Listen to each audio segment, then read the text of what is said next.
this amazing cellar, which is 600 years old cellar. Tonight, I'm in New Saint-Georges. This is where I grew up, but the domain is stabilized in Morey-St-Denis. As Sam told you, we have 15 hectares. We are very lucky to own some many different appellations, including some Grand Cru like Claude Laroche, Claude Saint-Denis, Bonnemar, and Chambertin. I joined the domain in '98, so now it's a couple of years. I'm running the estates, and we make mainly Pinot Noir. And we have tonight three, four nice vintages to show you with different terroirs. If the domain own 15 hectares, I also start in 2012 a second label that I called Arlaud, like Co. And this label is very distinct of the label Domaine. But I wanted to have the same approach as a domain and not to be, I would say, like a négoce approach. And exactly what I've done, I added to the 15 hectares of the domain, I added 6 hectares. Then I run 100%. That means I'm in charge of the vineyards, the pruning, the vineyard management, the spray. I do certify organic also those vineyards because all the 15 hectares from the domain, they're all biodynamic certified since 14. And for the second label, now I have 6 hectares. Half is already certified organic. And it allows me the possibility on my second label, even if I don't own those 6 hectares, to control 100% of the production and to be able to make the wine exactly like I want the wine to be. And I added to Morey-St-Denis, Chambolle-Musigny, Gevrey-Chambertin, which is the main 3 villages appellation we own as Village, Premier Cru, and Grand Cru. I had the luck to have, with this second label, some plot that I farm in Beaune-Romanée, now in New Saint-Georges, and with Grand Cru or nice Premier Cru like Petit Mont and Grand Cru like Écheveau. So total, it's 20 hectares. It's as you say, it's a large family, but I'm just every year I'm loving more and more Burgundy. So as soon as you get in, you wanna vinify some new appellations. So I'm very lucky to be right in the middle of the Côte de Nuit. So we crack on with the first wine. We're looking at Village Morey-St-Denis 16. As people have a glug of that, perhaps it might be a good time to put the first question to you. Morey-St-Denis, often it's described in relation to its neighbours, in relation to Gevrey-Chambertin to the north and to Chambolle-Musigny. And so people sometimes say, well, it's a bit of elegance, it's a bit of the guts of Gevrey. Question to you, is that a fair way of describing Morey? And if not, what are the unique characteristics of the village? That's one of the best questions you can ask me. And to be true, most of the producers of Morey, they are still trying to know exactly what is the true character of Morey. Morey-St-Denis is a younger appellation comparing Gevrey and Chambolle-Musigny. It was not existing under the name of Morey-St-Denis before the classification of 1930. And during a long time, Morey-St-Denis, I'm not talking about the Grand Cru, I'm not talking about the Clos d'Arc or La Roche-Saint-Denis, but most of the Premier Cru and Village wine was named, depending on the vintages, there was produced under the name of Chambolle or Gevrey. So it's definitely true that inside of the Morey, you can have part of both of the villages we're neighbors with. So as you say, Chambord-Musigny and Gevrey. But as soon as you are a producer of, and you live in Morey-St-Denis and you make wine from Morey-St-Denis, you want to really understand what makes the distinction with Morey. And Morey has a particular character. When you are the limit north or south of Morey, it's true, you get the influence of Chambord and Gevrey. But when you're right in the heart of Morey, Morey will probably, for me, have these main characters we'll find in the wines. It has a high ripeness of the fruit. And when I say a high ripeness of the fruit, I'm also talking about the tannins. So you can have in a Morey-St-Denis high ripeness and also delicate tannins. You probably never get the elegance and the finesse of Chambord, but you can have what's make great Burgundy. I mean, in the texture of the tannins and the flavor and the length. And it's probably about this ability to ripe very properly the fruits. So I probably discover more about the character of Morey when I jump into the organic and the biodynamic farming. It's true because as soon as you go in this direction, you increase the expression into the wine of the place. And for me, it was very important, and it was a conviction when I moved to biodynamic. And organic was back to 2004. And slowly I've seen appearing into the wine more expression between the different Premier Cru of Morey-St-Denis I make. I make 4 different Premier Cru in Morey. There are 21 exist Premier Cru in Morey for one of the tiniest appellation of the Côte de Nuit. So that means inside of Morey, you have a huge diversity of expression and nuances. So it's probably why it's very complicated to answer exactly to this question, because Morey is made about nuances, very subtle differences, and all these numbers of Premier Cru is probably the best example. And for me, for the 4 Premier Cru, I want them, each of them, be very different, and the biodynamic farming helped me to express those small differences, small characters. And in the same approach, it's very important also to reduce the quantity of sulfur you use into the vineyards and into the wine before the bottling, because it will also help to reflect the brightness, the purity and the finesse of what can be Morey texture. You've touched on bio, and actually, as I ask a question, I encourage everyone to fire in questions. There are a few in there already I'll throw at you. Sarah asking a historic point. When did Morey, Premier Cru and Village stop being sold as Chambord or Gevrey? Exactly, it was at the beginning of the appellation control. So all the appellation control has been fixed in 1930, so almost 100 years ago. And before we fixed the rules, the market, the sales, and was already existing because I will say the trade of wine in Burgundy started 600 years ago. Some famous wines like Clos Vougeot, Clos de Tare, Saint-Denis, Clos de la Roche was sold under the name of the plant, but no any wine before 1930 was sold under the name of Morey-St-Denis. Morey-St-Denis was more like a satellite of Gevrey and Chambord, like could be Montagne-Saint-Émilion.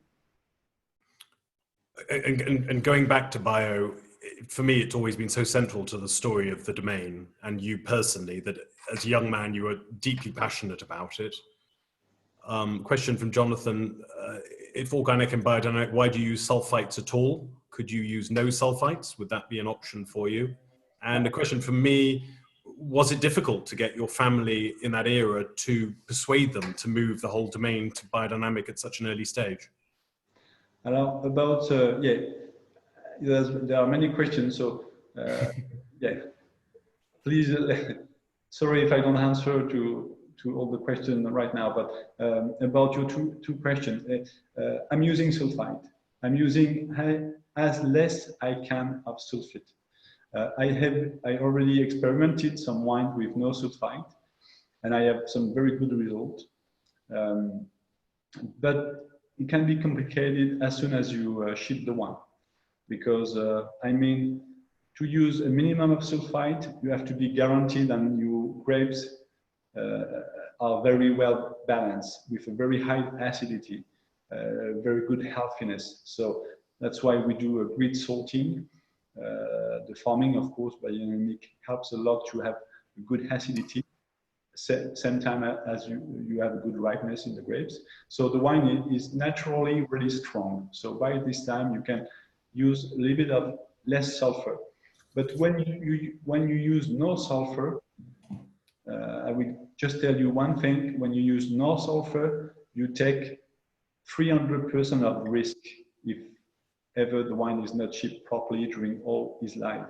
When you use just a little bit of sulfur, you reduce those 300% of risk to have a bad evolution of the wine in the bottle to maybe 10, 20%, and you can control 20% of risk.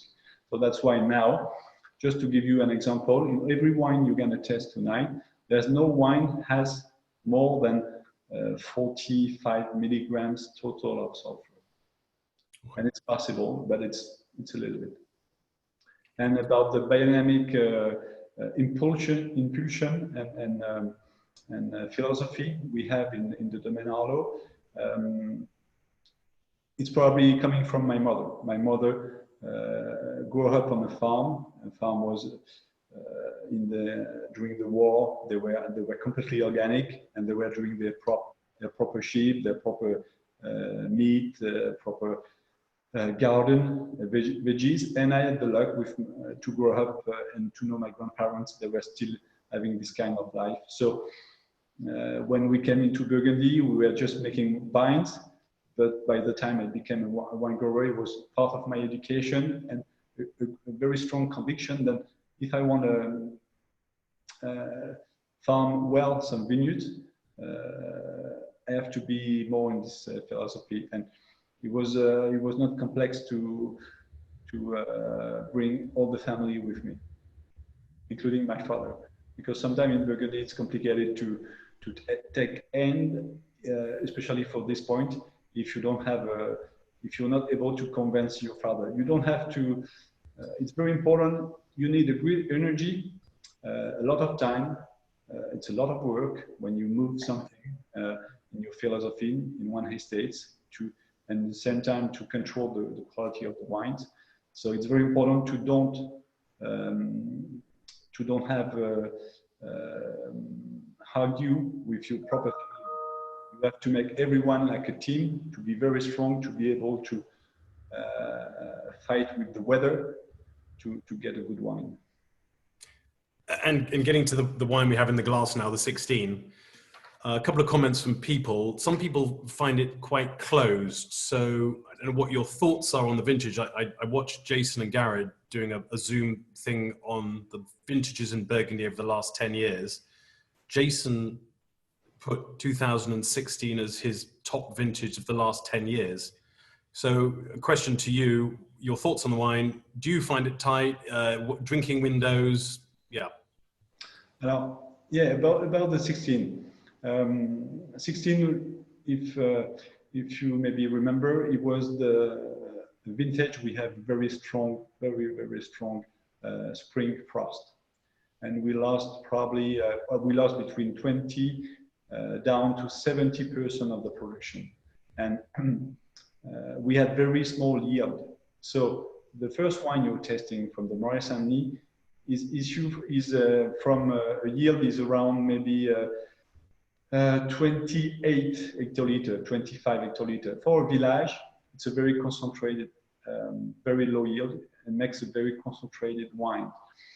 And it's true that when it's very concentrated, the wine has a bit of reductive characters in the beginning of his life, but it makes the wines able to age very, very well. So it's very important to let the wine breathe, to get and let the fruit appearing. And in 16, after the frost, we have a very tough growing season. So we have to be very, very awake in the vineyards.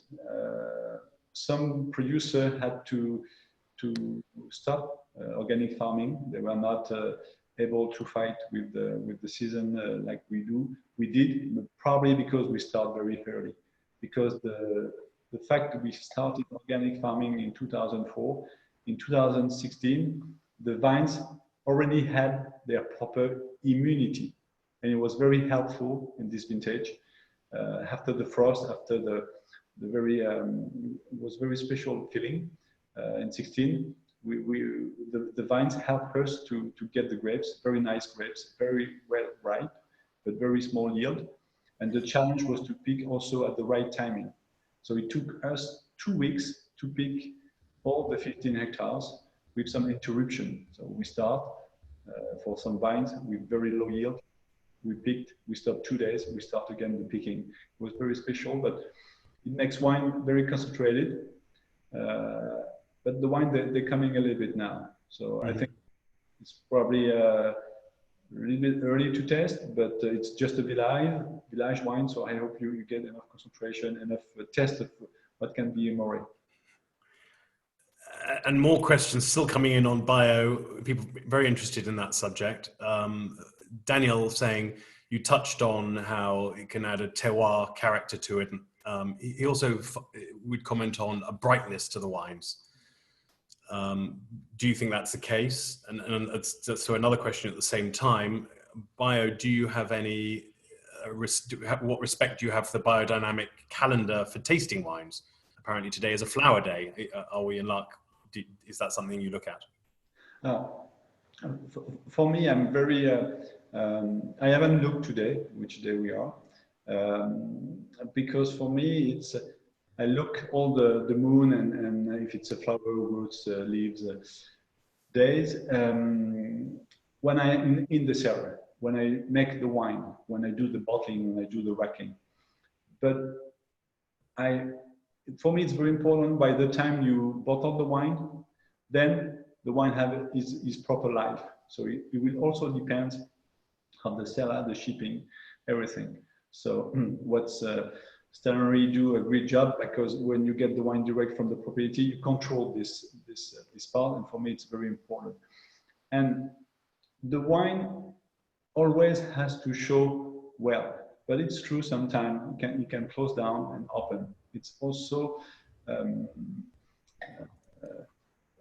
the important things you have to accept when you make a wine with no addition of when you don't have anything in the vineyard. That's the biodynamic approach. We just use a little bit of sulfur and copper. In the wine, the only thing added is a little bit of sulfur, and I do not chaptalize anymore because it's in my approach. I reduce everything, and the last two things we had in Burgundy in general is the sulfur and the chaptalization. So it was very important for me, like in 2011, to start to avoid chaptalization. And to do that, you have to accept also to have some Grand Cru with a natural ripeness from 12.5% of alcohol, and not anymore 13.5% if it's a cool beer. So in this perspective, yeah, for me it's very important. It helps. It helps. Everything you will add into the wine, it will be probably a part of sophistication from the winemaker, and maybe it's not for the story, but the best for me is to make a wine with just grapes. So that's why I believe, I always believe that if you have a very healthy plant, you get the best grapes. then you can try to make a nice wine. But it's not true that the quality is coming from the wine is not made in the vineyards. It's the quality which make in the vineyards, but the wine is really made in the winery. So that means you also have to be a good winemaker. Someone grateful you've touched on chaptalization, because sometimes it can feel like a controversial subject with winemakers. So since 2011, nothing chaptalized? Oh, nothing. Few wines. It's like it's not nothing. For me, nothing will be extreme. It will be like no sulfur. What I mean, it's like in 11, I start to stop chaptalize on the Grand Cru because they had a natural ripeness of 12.5, and maybe in the past I will look for absolutely for 13.5 for the Grand Cru. So I decided that the grapes was ripe enough, strong enough, also with the biodynamic benefit, to don't need this extra alcohol added.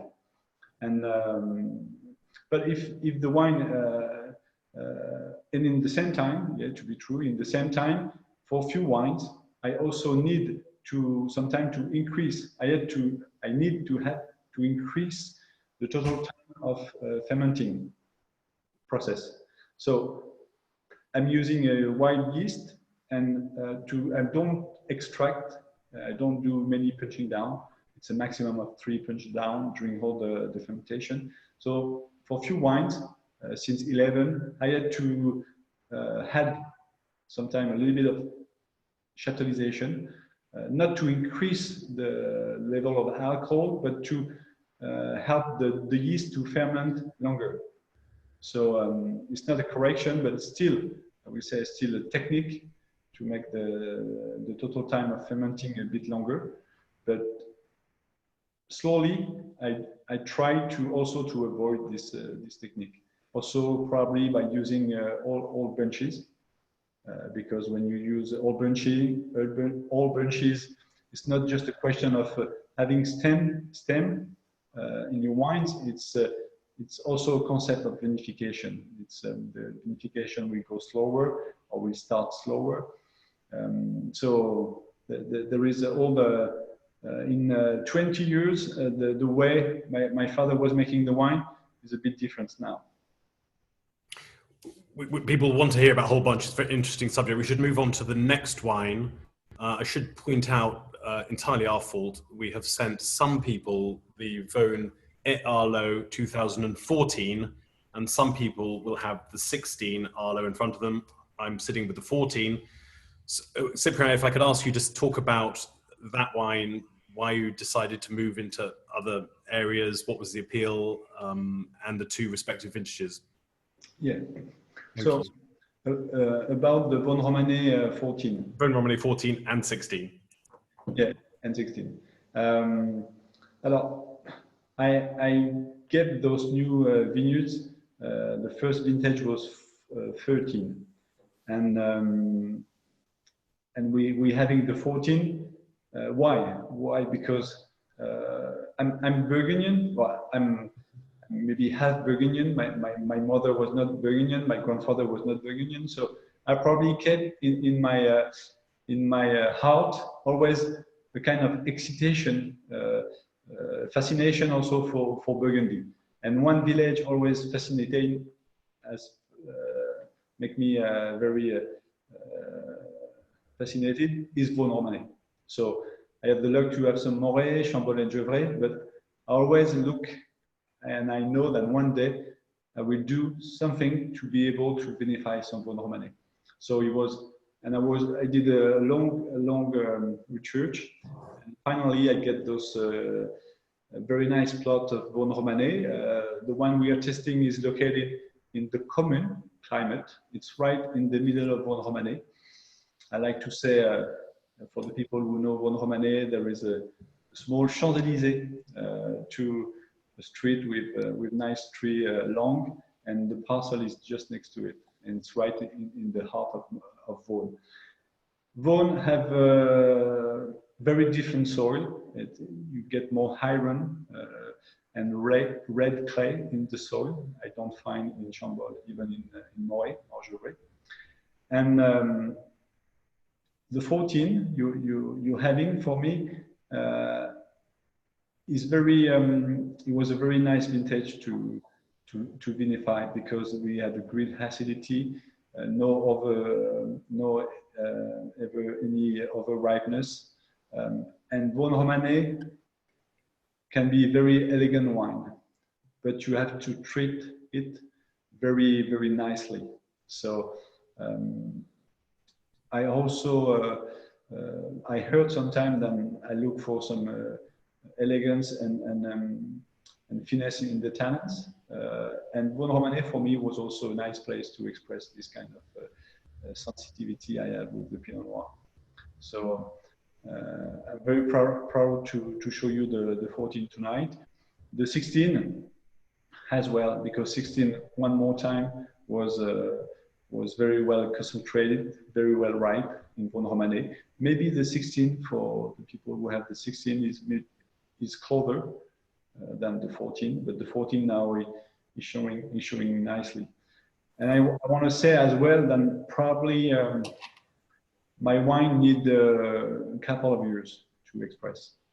I mean, I'm not making the wine to express to be a sexy wine in the 3 first months. When I bottle the wine, I want the wine to taste exactly like I want. But it's always nice to give a chance to the wine to breathe or to age a little bit in the bottle to really express what I want to show. Thank you. We ought to crack into the subject of whole bunch, people interested in that one. How do you decide the percentage? How do you decide which wine? What is your philosophy and your thoughts on the subject? Now, for me, it's true that this subject is a bit more a fashion subject at the moment, like the new barrel was 20 years ago. But when I start to make wine, I always know also that I wanted to try with all branches. But on the Domaine Arlaud, previous to 2000, we are not using any bench. We were distemming every wines every year, 100%. But at the same time, I was also testing some wines. They were from Domaine, also from some famous Domaine. They were using some bench. And the thing I know is, as soon as we'll be organic, I will be able to use some stems. I will try and use some stems, because for me it's very important. First, if you use stems, to be organic or biodynamic certified, to be sure in the stems they're clean and they will be able to be very properly ripe. And if the stem they're properly ripe, it's very easy, and it's why I started in 2008 to include a percentage of stem or branches in my wine. And I started with the Bonnemar, the Clos-Saint-Denis, and the Combotte, just because on the sorting table you look the fruits and you don't want to destem it, you don't want to crush it. They just look perfect, and it's you don't want just to keep the berry. You want to keep all the grapes, all the bunch, and that's why I started. It's a question of feeling. It's also a question of knowing what you have in your stem and the quality of your stem, and to be sure they're properly ripe. And then you can start to preserve, to don't crush the wine, and to let it in the vat direct. And it was also at the same time the approach of reducing the sulfur, because if you don't crush and if you don't destem, you can use also less sulfur, because the juice inside of the berry will stay inside and will stay protected from the oxidation and from the bad yeast. So there is many phase interest, or also advantage and disadvantage to use branches. But for me, the best is to be sure that you can, with your feeling, you can add a plus, more complexity in your wine by using it for branches. Quick question for Jason on the subject, from Jason on the subject. Once as a winemaker, if you get the percentage of whole bunch to a certain level, does that detract from the terroir characteristics of the wine? Is that a danger? Where do you put that number? What are your thoughts? For me, it's not a question of quantity. If you have a very if you have a very old vine, if you have a very great level of quality, it's like new oak. It's like whatever you want. It's not question of quantity. It's question of quality. If you use 100% of all branches from very high quality in a great vintage, for me, it won't affect the expression of the place. But it's probably more limited. It's probably more limited to be able to do that. But it's not a question about stems or no stem. It's more about the edge of the vine, the vintage, and also for me, when you test the wine, you should not be able to say if there are stems or not. You should not be able to say if it's 100% new oak or not. You should not be able to say if it's cold soak or not. It's this is more about recipe cooking. But if you have a great expression, great energy, great quality, 100, 30, 50, whatever. Brilliant. Perhaps a moment to move on to the next wine as we're tasting it and thinking about it. I'll take you back to an earlier question and the large numbers of Premier Crus in Morey. If you were writing the rules, would you amalgamate them? Is that the correct? Are we getting, what do you think? I'm working on. I'm trying to organize a testing one day. It will happen. But one day I'm trying to organize a testing the same day to test all the 21 first Premier Cru of Morey. Not to try to make a competition to know which one is the best, but to see in fact the great skills of what is Morey through the Premier Cru. And the one you're gonna have is the Ruchot, the Morey Premier Cru Ruchot, and this one is located south part of Morey-St-Denis, just below the Clos Tard and next to Chambon. For me, the Morey Premier Cru des Ruchots is probably, it's true, for my conviction, my experience, is one of the three best Premier Cru of Morey. And when I say three best Premier Cru of Morey, it's not because I make some Ruchot, I make also Chauzeau, I make Milland and Blanchard, and Chaffot is also a very nice one. So the other two are, you'll have to name them. Which are the other two of the best Premier Crus of Morey? Chaffot is a very nice Premier Cru of Morey. There is a Milland can be also a very nice one, and you maybe you can have some Premier Cru like coming from the Grand Cru like Lambray or Clos Tard, who became as a Premier Cru, they can also be very nice Premier Cru. But Ruchot, for me, we very recently we did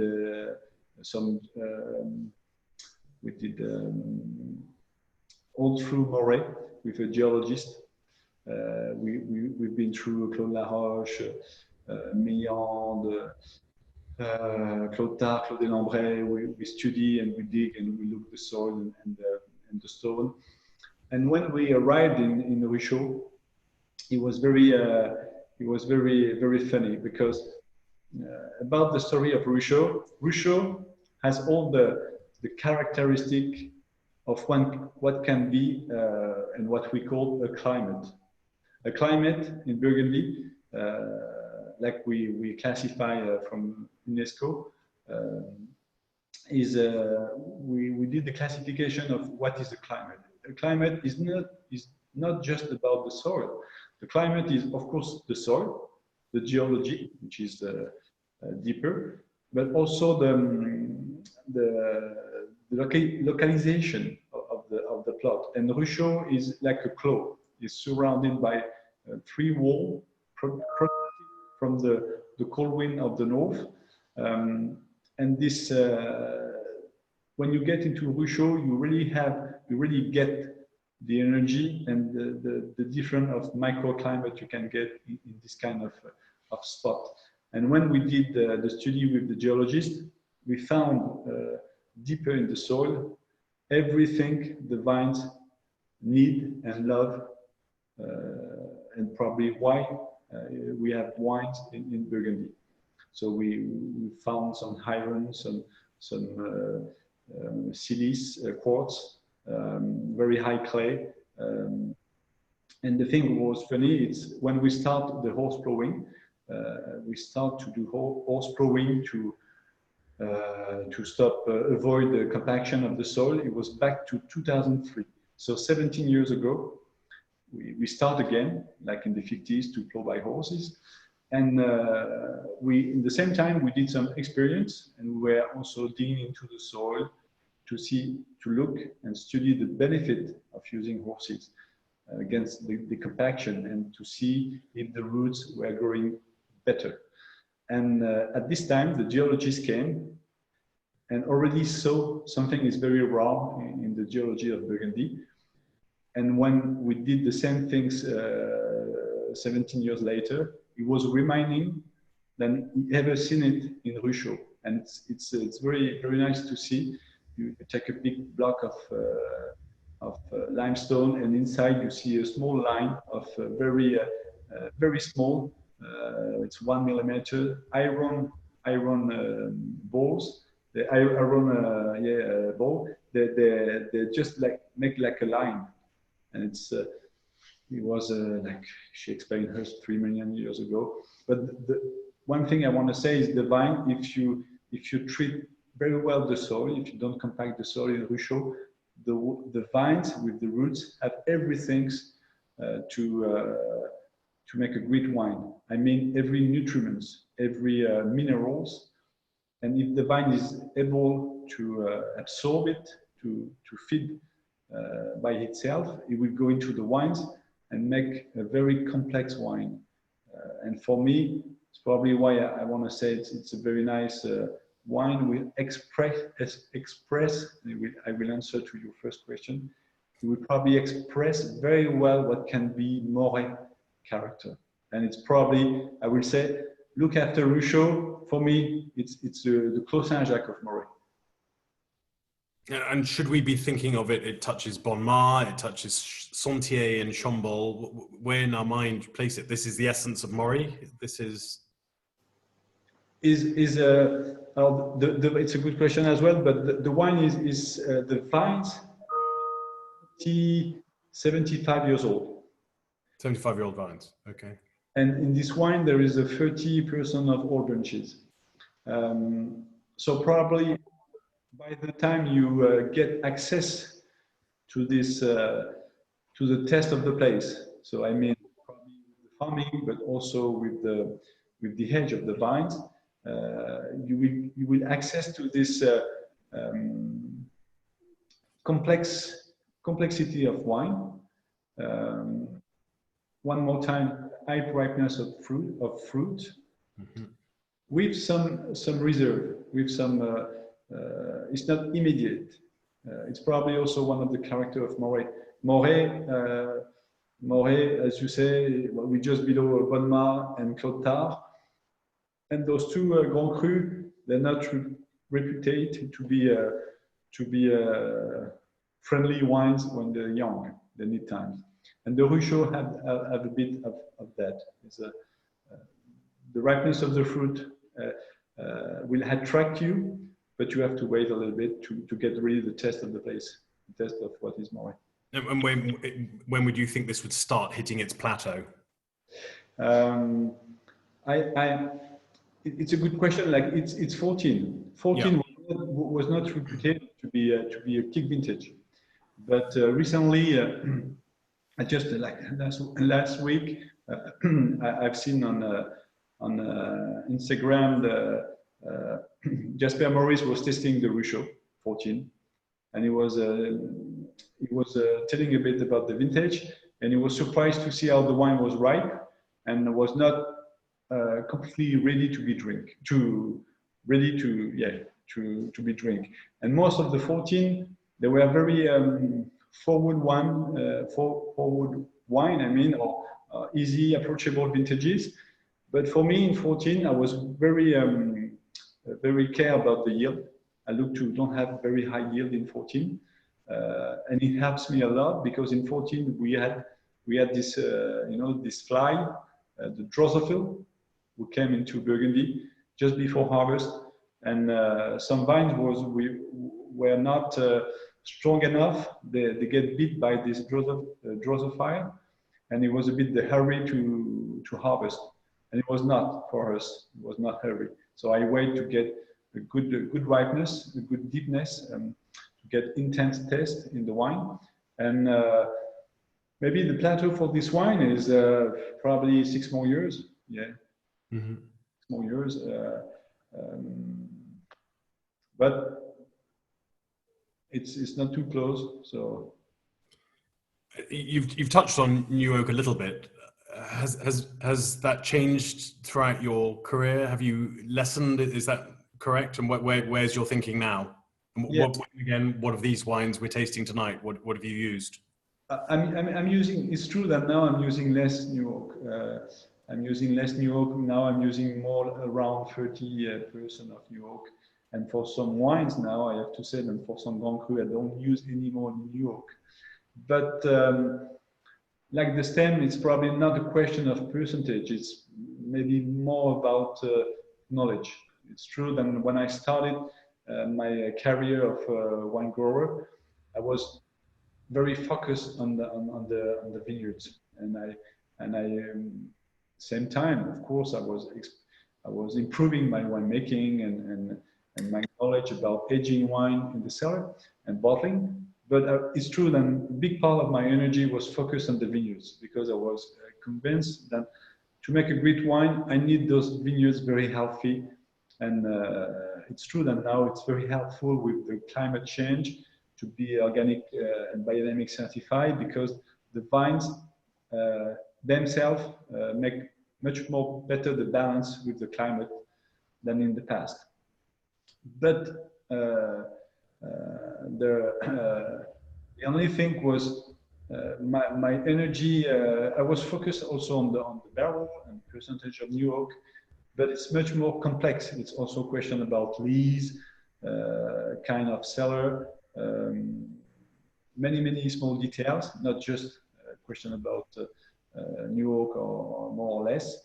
And I have to say now, I've probably done the same job I've done in the vineyards in the cellar with the oak. So I'm much more, I feel much more better now with this marriage of oak in the wine than I was maybe in 14. So. And on vintages, throw two questions at the same time. Difficult to find some of these wines. 13 people talking about. Is that an underrated vintage? Is that one that people should look at? And for you, what is drinking best now? Where are you at this level at Premier Cru? Where is what's in a sweet spot? For me, one of my greatest favorite vintage I've done and I really like, and I kept few in the cellar, is probably 2010. 2010 has this great balance. Was a cooler vintage, and it was with small yield. So it's true that Pinot Noir made from reasonable yield with a cool weather makes very nice wine, will age very well. So 2010, I really love it. 13, when it's ripe, can be a very great vintage. It was complicated. We had in 13 we had a very late picking, so it was very important to be sure you pick the grapes ripe. And whatever the percentage of alcohol, if you every year, if you're able to pick the grapes at the right timing, you get right tannins, and you get a nice wine. And it's the same. It's the same. It's the same with 2011 as well. It's one thing. It's probably the main thing I've changed on the Domaine, with many other things, but it's this worry about the ripeness of the tannins, of the, I would say, the look, the care I have about the bitterness of the tannins. And if you have a very ripe wine, you can have some tannins in it. And I will say a nice bitterness will make a great wine. If it's not perfectly ripe, it's less my taste. About a specific wine here, Milande. Someone here asking about the 12 Milande. They've drunk the 11 recently. It was delicious. Should they hang on to their 12 for a long time, or a year, or 2 years, or 10 years, or? 12 was a little bit similar to 16 at the beginning. It was much more closed, a bit reduced, the 12, because it was also very small crop. But now it's coming. Now it's coming. 12 has a nice flavor, a nice ripeness. Is coming up much more better now, and it will work as well. If you have the Neon 12 now, it will work, I'm sure. You've seen a few vintages now. Will you ever see a harvest beginning in October again? You never know. The luck I have probably with my generation is to I've done just 20 more than 20 vintages, and in 20 vintages I've seen some of the earliest vintages, 2003, 2007, 2011 have been ever made in Burgundy. Probably 2020 would be one of those very early vintages. And in the same time, we've done some 13, we've done some 2010, and 13 was picking in October.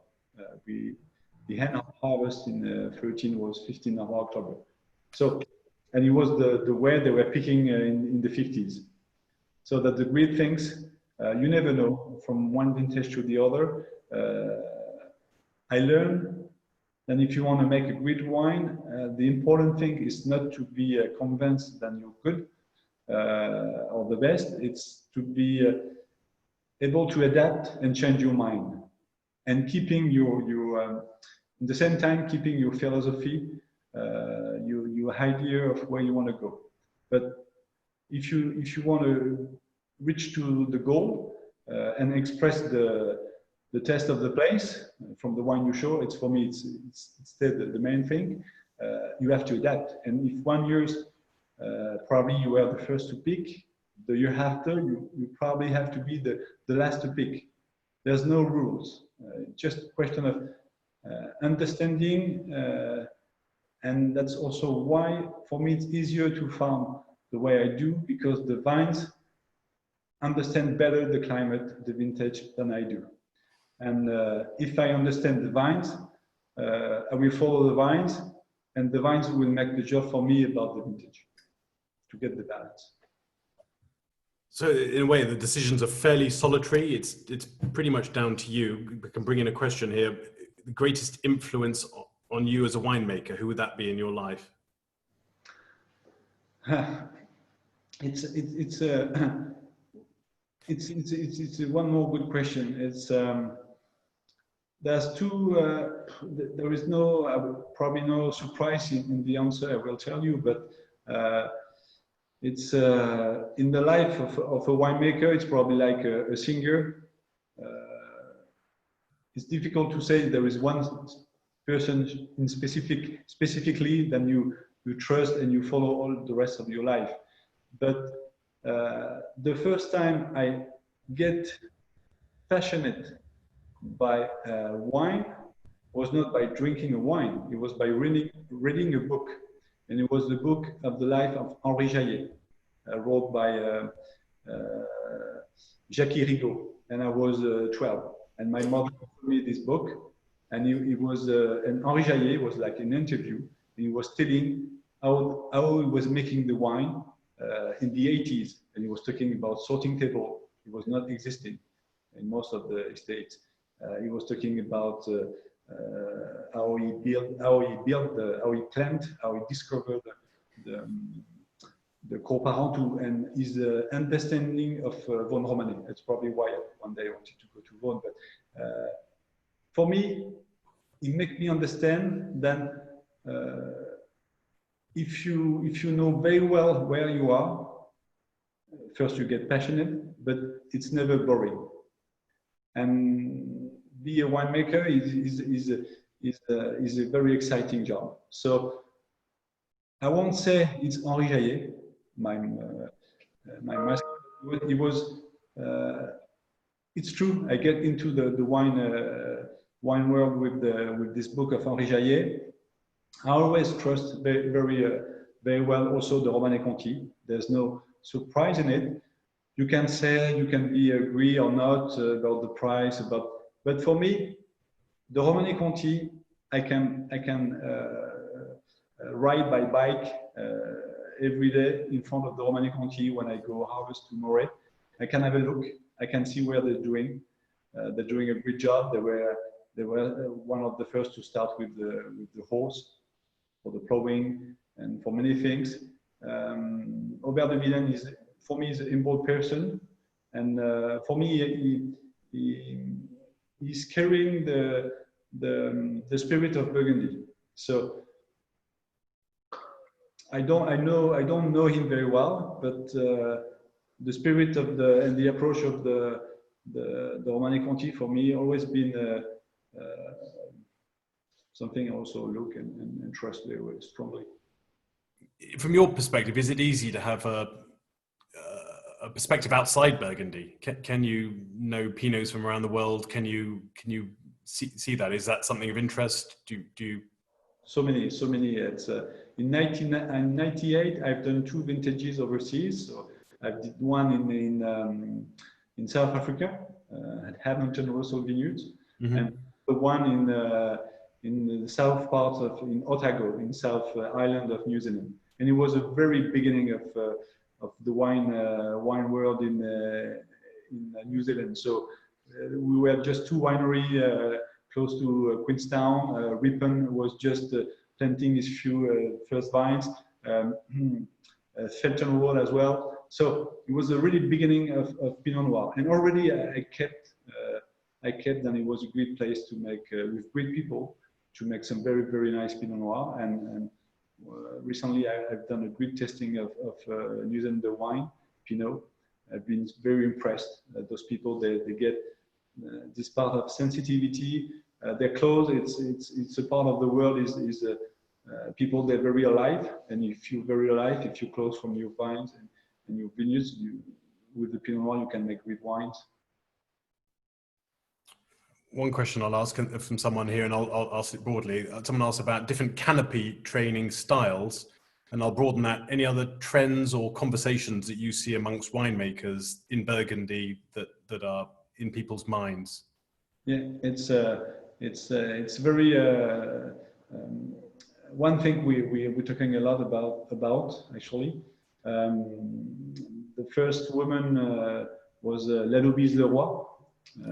Who start to really move the canopy or with higher canopy, with no any more cutting from the vineyards, and I'm very I have a great respect for her. And for me, it was a logic things after she was the first to move to biodynamic, and after 20 years of biodynamic farming, she get into this direction. And it's probably we already having a few vineyards, we're growing up with higher canopy, we're experimenting it, and we have some good results. But for me, it also have to be a logic evolution. And some other domain, they think that's the key to make great wine, because Lalobise Leroy is doing it, and they forget about the way she's done, and it can be a mistake also. So the canopy is one thing we actually on Burgundy working on very well. Trappé is also one of the first. Domaine is doing biodynamic farming. Is now doing higher canopy, and for me it's very logic.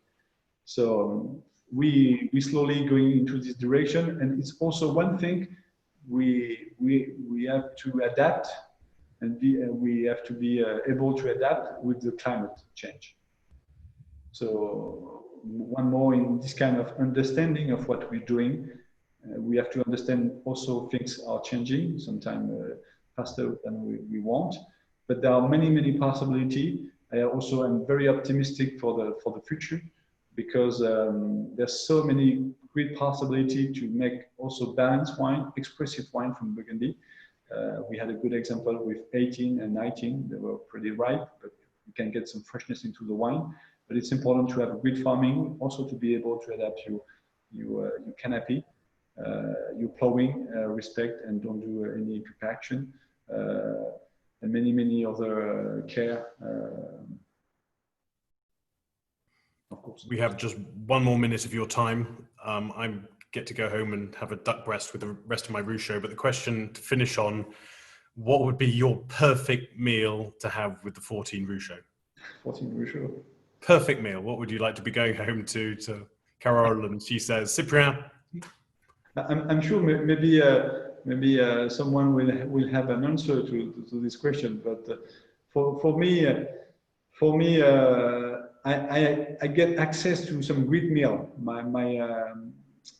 My daughter now, she has a organic farm north of Dijon, and she makes great meal. So you can have a nice entrecôte, no sophistication, with French fries. For me, it works perfect. Cyprien, thank you enormously for your time tonight. It's been hugely interesting. Yeah, huge thank you from everyone. Thanks to you. Okay, take care. Cheers. Cheers.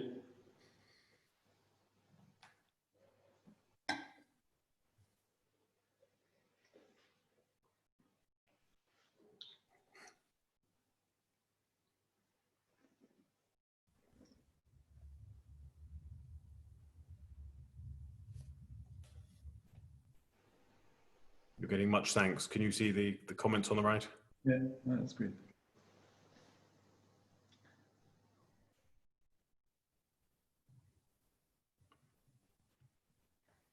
Merci.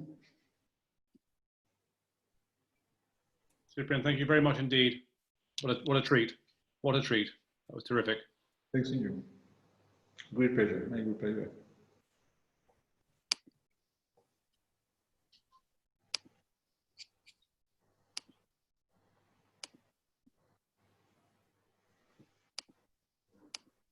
Yes, thanks to Stannary. Yeah. You're taking the wine growers out of their cellar. Out of their beautiful 14th century cellars. Oh, yeah, 1.8 billion yesterday. Thank you very much. That's fascinating. And it's for one. to taste the wine. And people were investing in the wrong one. Yeah. if you bought, I'm trying to get everyone on unmute. Thank you all for joining. Sam, thank you very much indeed. Yeah. Thank you. Which is bizarre. Yes. Daniel, hello. Good evening. Good evening. Thank you, everybody. Thank you, Cyprien. Thank you. Thank you. I don't know how to turn it off. Yeah, I can tell you.